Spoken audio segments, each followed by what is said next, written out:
Hi, this is Ruth from Beaver Creek Reserve, and I was watching a TV show the other day and came up with an idea for a game we could play at our house. We happened to leave our toss across cornhole thing at the cabin, and so we haven't been able to play that, and we didn't want to buy a new one, and we don't have the materials to build a new one. But we can do a similar game with some things that I found right here in my yard, and maybe you can find around your neighborhood when you go for a walk. So come down here and take a look. We'll take a look at what you need. First, you're going to need some sticks, and I have some rocks, probably between 3 and 5 rocks. And then you're going to need probably some scrap paper.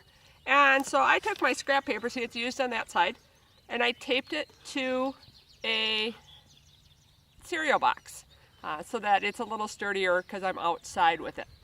So what you're going to want to do is you're going to want to take your sticks and you're going to want to make them into a grid, something like this. So my grid is laid out. You can lay this out any way you want to. Now what you're going to have to do is kind of decide with you and your teammates what the scoring will be.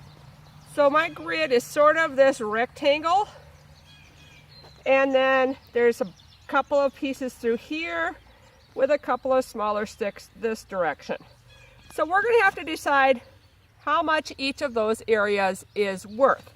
And so maybe we're going to make this one 1 point, and maybe this one's a point, and maybe this one's worth 2 points, and so we'll make that one worth 2 points. And maybe if you land in the middle, you get 3 points.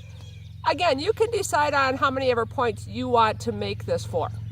And so then once you've decided on your scoring, you can also use this for your scorecard.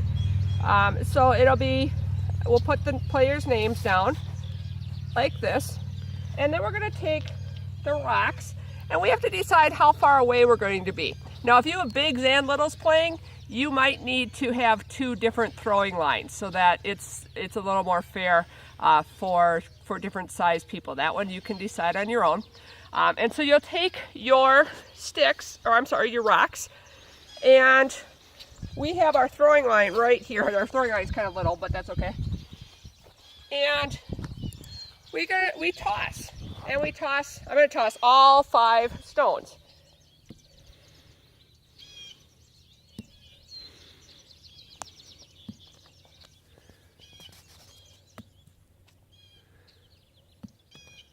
All right, let's go see what we got.